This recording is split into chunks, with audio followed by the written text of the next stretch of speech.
एक बार फिर से स्वागत करता हूँ आप सभी का अपने यूट्यूब चैनल बाल स्टडी में। तो आज के इस वीडियो में हम देखने वाले हैं कक्षा 10वीं का भौतिक विज्ञान, ठीक ना, जिसको इंग्लिश में बोलते हैं फिजिक्स का जो है हम लोग चैप्टर 5 जिसका नाम है विद्युत धारा का चुंबकीय प्रभाव, है ना। इसका जो है हम लोग इस वीडियो में अति लघुत्तरीय प्रश्न को करने वाले। तो 1 से 24 क्वेश्चन है इसका, सभी जो है जितना भी क्वेश्चन है सभी का अति लघुत्तरीय प्रश्न का हम लोग इस वीडियो में आंसर जानेंगे। तो वीडियो को जल्दी से स्टार्ट करते हैं। और अगर आप नए हैं चैनल पे, अभी तक चैनल पे मतलब सब्सक्राइब नहीं किए चैनल को, तो जल्दी से कर लीजिएगा और वीडियो को लाइक भी कर लीजिएगा, ठीक है। चलिए हम लोग देखिए अच्छे से समझेंगे, क्योंकि इससे जो है ये बहुत इंपॉर्टेंट है ना। इससे कम से कम बिहार बोर्ड में 4 से 5 नंबर का पूछा जाता है। तो आप लोग जो है इसको अच्छे से ऑब्जेक्टिव कन्फर्म करते जाइएगा इसके जो है अति लघुत्तरीय को। तो चलिए देखिए पहला नंबर क्वेश्चन क्या है कि चुंबक के उत्तर तथा दक्षिण ध्रुव को मिलाने वाली रेखा को क्या कहते हैं, है ना। तो देखिए ये देखिए है चुंबक है ना। इधर देखिए प्लस रहता है, इधर माइनस रहता है। इसी तरह से ना अभी देखिए प्लस तरफ से निकलता है और माइनस में आता है ना। प्लस से निकल के माइनस में, प्लस से निकाल के माइनस में आता है, फिर ये देखिए इधर हो जाता है इस तरह से। तो इस तरह से जो रहता है ना, तो ये देखिए प्लस से देखिए क्या बोल रहा है कि दक्षिण ध्रुव को उत्तर से देखिए निकल के, है ना, यानी जिधर प्लस है उधर उत्तर रहता है, और जिधर माइनस है उधर क्या रहता है, दक्षिण ध्रुव रहता है। तो वही बोल रहा है कि उत्तर ध्रुव से निकलकर दक्षिण ध्रुव को मिलाने वाली रेखाखंड को क्या कहते हैं। तो ये सभी जो आप लाइनें देख रही है ना यहाँ पे, ये सभी जो यहाँ पे आप लाइन देख पा रहे होंगे, ये पारा हुआ है ये सभी।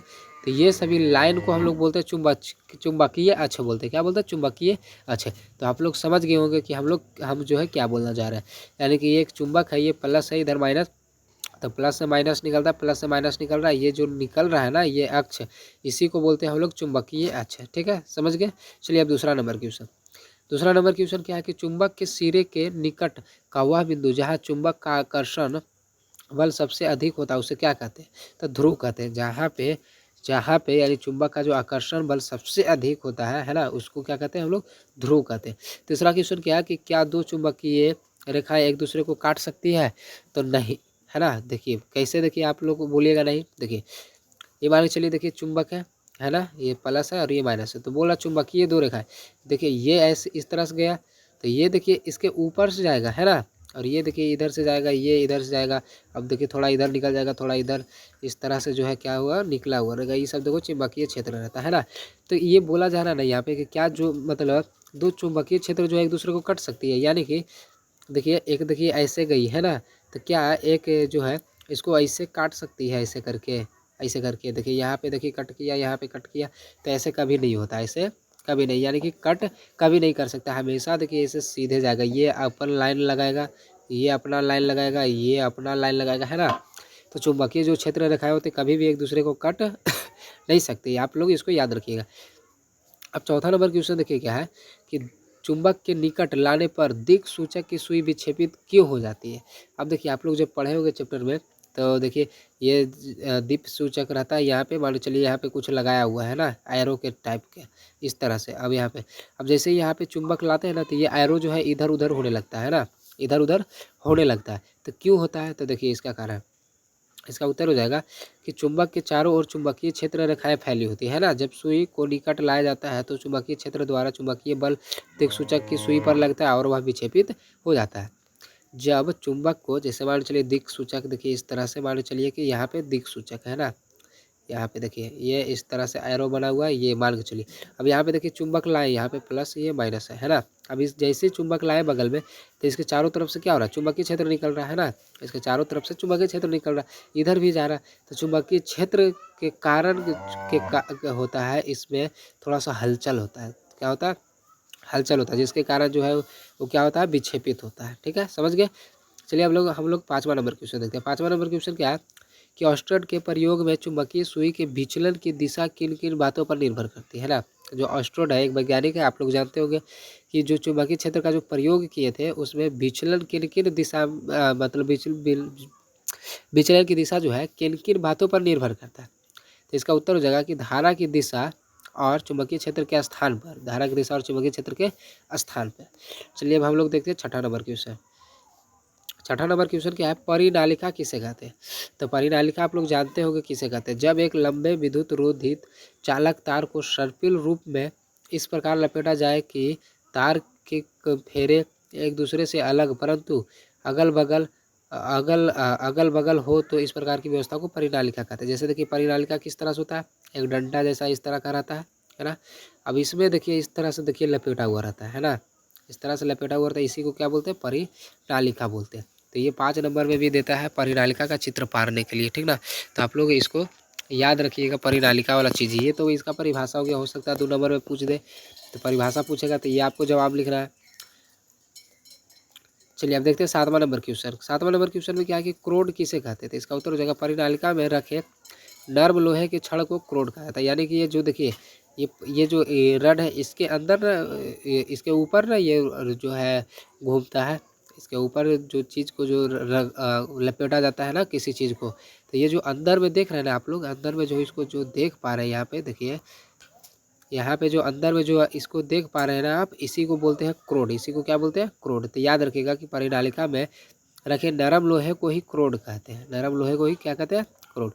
8वां नंबर क्वेश्चन देखिए कि चुंबकीय क्षेत्र के 3 स्रोतों की सूची बताएं। तो इसका उत्तर हो जाएगा अस्थायी चुंबक, फिर हो जाएगा विद्युत चुंबक, और हो जाएगा पृथ्वी का चुंबकीय क्षेत्र। 3 देखिए हो गया चुंबकीय क्षेत्र, है ना। अब 9वां नंबर क्वेश्चन है कि किसी चुंबकीय क्षेत्र में स्थित विद्युत धारावाही चालक पर आरोपित बल कब अधिकतम होता है। तो इसका देखिए उत्तर हो जाएगा कि जब चालक तार में प्रवाहित विद्युत धारा की दिशा चुंबकीय क्षेत्र की दिशा में लंबवत होती है। अब हम लोग चलते हैं अगला 10 नंबर क्वेश्चन। 10 नंबर क्वेश्चन है कि विद्युत चुंबकीय प्रेरण किसे कहते हैं। तो इसका उत्तर देखिए हो जाएगा कि जब किसी चुंबक तथा तार की बनी एक कुंडली, बंद कुंडली के बीच की दूरी को शीघ्रता से बदला जाए, है ना, शीघ्रता से कहा किया जाए, बदला जाए तो कुंडली में एक क्षणिक के लिए विद्युत धारा प्रवाहित होती है ना, एक क्षणिक के लिए क्या होती है, विद्युत धारा प्रवाहित होती है। इसी तरह से जो है करंट का उत्पत्ति किया जाता है। तो बोल रहा है कि क्षणिक के लिए विद्युत धारा प्रवाहित होती है तब जब तक कुंडली तथा चुंबक के बीच अपेक्षित गति रहती है, तो इस घटना को ही विद्युत चुंबकीय प्रेरण कहा जाता है ना। चलिए अब हम लोग देखते हैं 11 नंबर क्वेश्चन। 11 नंबर क्वेश्चन क्या है कि ऐसे कुछ युक्तियों के नाम लिखे जिनमें विद्युत मोटर उपयोग किया जाता है। यानी कि ऐसे कुछ युक्ति का नाम बताना जिसमें विद्युत मोटर का उपयोग किया जाता है, जिसमें मतलब मोटर का उपयोग किया जाता है ना। तो देखिए पंखा में होता है मोटर, रेफ्रिजरेटर में होता है, कंप्यूटर में भी होता है ना, मिश्रक होता है, लेथ मशीन हो गया, बहुत सारे चीज़ें जो है इसमें मोटर का प्रयोग किया जाता है। फिर देखिए टेप रिकॉर्डर में जो जहाँ चीज़ भी देख रहे हैं ना, ऐसा चीज़ जहाँ पे अगर देखिए कि घूमता है वहाँ पे मोटर है। ऐसा वस्तु जहाँ पे देख रहे हैं कि अगर कोई चीज़ घूम रहा है ना, तो समझिए वहाँ पे मोटर का प्रयोग किया। जैसे देखिए विद्युत मोटर, जिससे पानी हम लोग खेत सब की सिंचाई करने के लिए प्रयोग करते हैं, तो ये सभी में क्या है, मोटर है। अब 12 नंबर क्वेश्चन देखिए क्या है कि विद्युत मोटर का क्या सिद्धांत है ना। विद्युत मोटर का क्या सिद्धांत है, तो इसका उत्तर देखिए हो जाएगा विद्युत मोटर का सिद्धांत है कि विद्युत ऊर्जा को यांत्रिक ऊर्जा में परिवर्तन करना है। विद्युत जो मीटर होता है इसको इसका क्या करना है कि विद्युत ऊर्जा को क्या करता है, यांत्रिक ऊर्जा में। यांत्रिक ऊर्जा करने का मतलब कि करंट खत्म हो जाता है। आप लोग खुद सोचिए, जब मोटर जब रहता है, मान चलिए यहाँ पे मोटर घूम रहा है ना, तो इसमें करंट ला के दिए हम, तो ये क्या करता है, करंट ले रहा है, यानी विद्युत ऊर्जा ले रहा है, और इसको क्या चीज़ में परिवर्तन करता है, यांत्रिक ऊर्जा में, यानी करंट को खत्म करते जाता है ना। तो यही देखिए आप लोग याद रखिएगा यहाँ पे कि ये जो है विद्युत मोटर जो है, विद्युत मोटर का सिद्धांत है कि विद्युत ऊर्जा को यांत्रिक ऊर्जा में परिवर्तन करना, यानी ये विद्युत ऊर्जा का उपयोग करके अपने आर्मेचर को घुमाने में करता है ना। विद्युत ऊर्जा का क्या चीज़ प्रयोग करता है, तो आर्मेचर उसके अंदर जो लगा हुआ रहता है ना, उसको घुमाने के लिए करता है। आर्मेचर देखिए किस टाइप का रहता है, देखिए आपको बताते हैं। देखिए इस टाइप का देखिए रहेगा, इस टाइप का देखिए, ये इधर हो गया, फिर इसके ऊपर से एक रहेगा, है ना। आप लोग 3D में ये बनाना पड़ेगा तब आप समझिएगा। चलिए अब 13 नंबर क्वेश्चन देखते हैं क्या है कि विद्युत जनित्र क्या है। अब तो विद्युत जनित्र वही जो जनरेटर होता है उसी को बोलते हैं जनित्र। इसका नंबर क्वेश्चन, इसका उत्तर हो जाएगा कि विद्युत जनित्र एक ऐसा यंत्र है जिसके द्वारा यांत्रिक ऊर्जा को विद्युत ऊर्जा में परिवर्तित किया जाता है। शादी विवाह में जो जनरेटर होता है इसी को जनित्र हम लोग बोलते हैं, और इसी को डायनेमो भी बोलते हैं, याद रखिएगा। तो डायनेमो क्या करता है, यानी जनित्र क्या करता है, यांत्रिक ऊर्जा को विद्युत ऊर्जा में हम लोग जनरेटर किस लिए ला देते हैं, लाइट पाने के लिए, लाइट जलाने के लिए ना। चलिए अब अगला देखते हैं 14 नंबर क्वेश्चन है कि विद्युत जनित्र का सिद्धांत लिखिए। विद्युत जनित्र का सिद्धांत लिखिए। इसका उत्तर हो जाएगा कि विद्युत जनित्र का सिद्धांत विद्युत चुम्बकीय प्रेरण पर आधारित है ना। इसमें यांत्रिक ऊर्जा का उपयोग कर आर्मेचर को क्षेत्र चुंबक में तेजी से घुमाना और उत्पन्न प्रेरित धारा का उपयोग कर अन्य यांत्रिक ऊर्जा यंत्र को विद्युत प्रदान करना। और जो यंत्र है उसको क्या करता है, विद्युत प्रदान करता है। यही हो जाएगा इसका उत्तर। ठीक है, अब हम लोग चलते हैं 15 नंबर क्वेश्चन पे। 15 नंबर क्वेश्चन क्या है कि विद्युत चरित्र का उपयोग मतलब विद्युत चरित्र का क्या उपयोग है। अब तो ये देखिए कोई पूछने वाली बात है ना। ये तो आप लोग खुद जानते हैं लाइट प्रयोग के लिए। तो इसका उत्तर हो जाएगा विद्युत चरित्र का उपयोग दिष्ट धारा एवं प्रतिवर्ती धारा उत्पन्न करने में होता है ना। दिष्ट धारा कहने का मतलब थोड़ा सा कम एनर्जी, यानी दिष्ट धारा होता है जो बैटरी से उत्पन्न होता है, यानी कि बैटरी इतना सक्षम है बिजली को उत्पन्न करने में, वो भी प्राप्त होता है जनरेटर से, यानी कम भी प्राप्त कर सकते हैं हम। अगर उसका जो पीछे में जो डीजल लगा हुआ रहता है उसका चाल अगर हम धीमा कर देंगे ना तो क्या होगा, लाइट उसका कम, यानी कि वो जो करंट जो देता है कम देता है। जैसे आप लोग देखते होंगे जब भी जनरेटर को आप लोग चालू या बंद करते देखे होंगे, बंद करते आप लोग देखे होंगे कि अगर जब बंद करता है तो देखते हैं जैसे ये देखिए घूम रहा है यहाँ पे, है ना।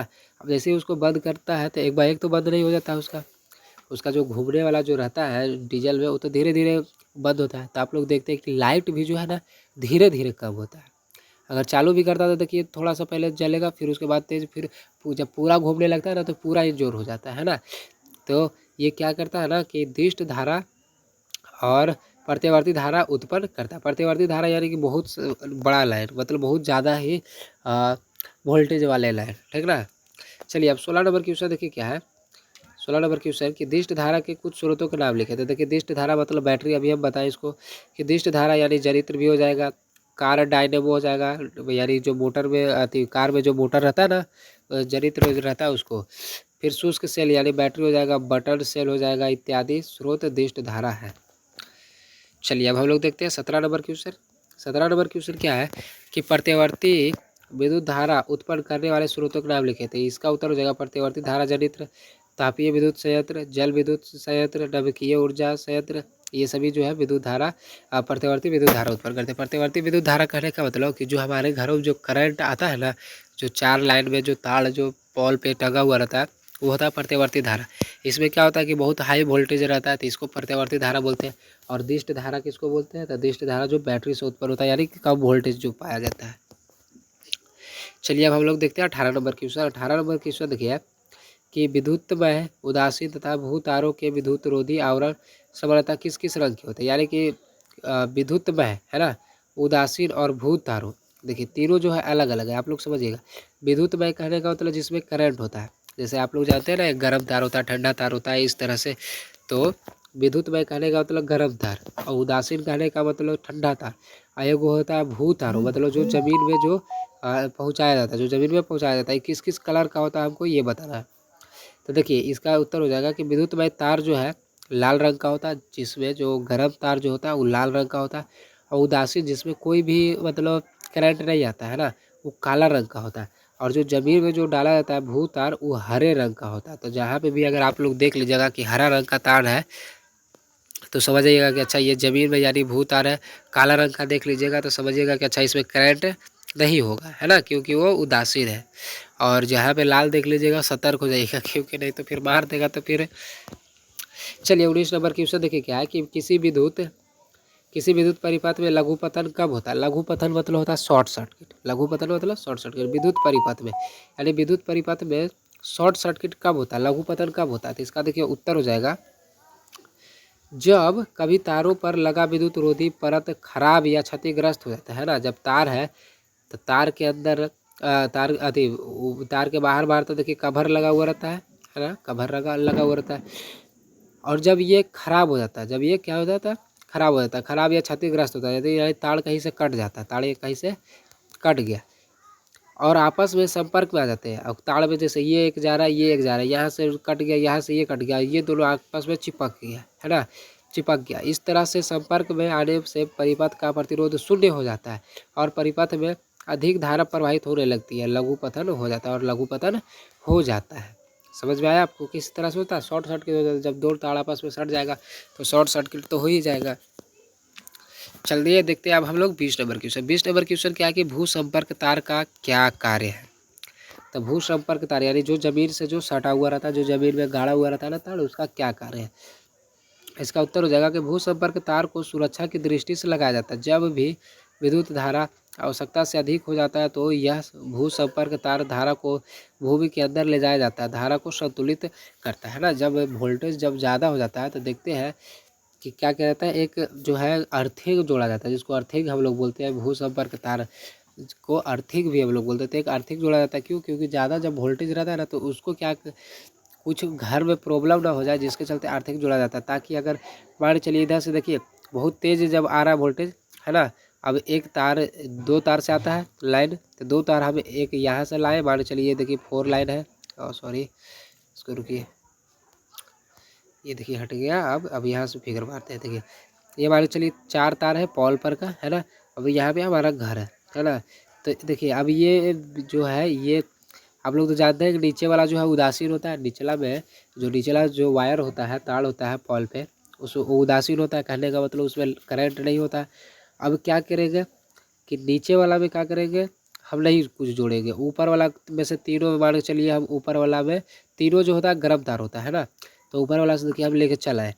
अब घर में आ गया। अब इस चारों में ना इतना वोल्टेज है ना कि अगर मान चलिए इससे भी एगो अगर खींच लिए ना, तो फिर अगर आग लगा ना घर में, अगर शॉर्ट सर्किट हो गया तो पूरा घर के बर्बाद कर देगा। तो क्या करेंगे, एक तार इधर से लेके आए हम और एक तार जो है ना अपने ज़मीन से उठा के यहाँ पे ला के जोड़ देंगे। यानी कि अगर कुछ प्रॉब्लम भी होगा ना, ज़्यादा वोल्टेज आएगा, तो इधर से तो देखो आ रहा है लाइन, ये समझिएगा अच्छे से। इधर से देखिए करंट आ रहा है, और जब कुछ दिक्कत होगा ना तो क्या होगा ना कि ये यहाँ से अंदर चल जाएगा, पृथ्वी के अंदर हम लोग बच जाएंगे, हम लोग को कुछ नहीं होगा। इसलिए जो है अर्थिंग लगाया जाता है, ठीक है। चलिए अब हम लोग 21 नंबर क्वेश्चन देखते हैं कि घरेलू कार्यों के लिए व्यवहार की जाने वाली बिजली क्या है। तो घरेलू कार्य के लिए, घरेलू कार्य में क्या होता है, जैसे पंखा हो गया, बल्ब हो गया, ये सभी चलाना, इसका उत्तर हो जाएगा।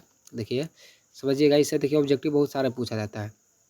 इसका उत्तर हो जाएगा हमारे घरों में जब विद्युत आपूर्ति की जाती है वो 220 वोल्ट पर प्रत्यावर्ती वोल्टता होता है, यानी कि वो 200 प्रत्यावर्ती धारा होती है।